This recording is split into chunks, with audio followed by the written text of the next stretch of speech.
அனைவருக்கும் வணக்கம். 108 சிறப்பான சிவபெருமான் ஸ்தலங்களில் தரிசனம் செய்வதால் கிடைக்கும் பலன்களை பற்றி தெரிந்து கொள்ளும். திருக்குடந்தை ஊழ்வினை பாவங்கள் போகும்.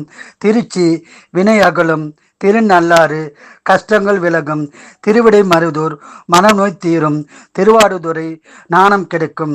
திருவாஞ்சியம் தீராத்துயர் விலகும். திருமறைக்காடு கல்வியில் மேன்மை உண்டாகும். திருத்தில்லை முக்தி கிடைக்கும். திருநாவலூர் மரண பயம் போகும். திருநாகை சர்பதோஷம் நீங்கும். திருவாரூர் குலசாபம் விலகும். திருக்காஞ்சி முக்தி கிடைக்கும். திருவண்ணாமலை நினைத்த காரியம் நடக்கும். திருநெல்லிக்கா முன்வினை அகலும். திருச்செங்கோடு மன வாழ்க்கை சிறப்பாக இருக்கும். திருக்கருகாவூர் கர்ப்ப கோளாறு நீங்கி குழந்தை பாக்கியம் உண்டாகும். திருக்கோடிக்கரை பிரம்மதோஷம் நீங்கும். திருக்கலம்பூர் சுபிச்சம் உண்டாகும். திருக்குடவாயில் இறந்தவர் ஆன்மா சாந்தி அடையும்.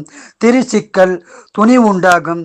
திருச்செங்காட்டாங்குடி கோர்ட்டு வழக்குகள் சாதகமாகும். திருக்கண்டீஸ்வரம் நோய் விலகும். திருக்கருக்குடி குடும்ப கவலை நீங்கும்.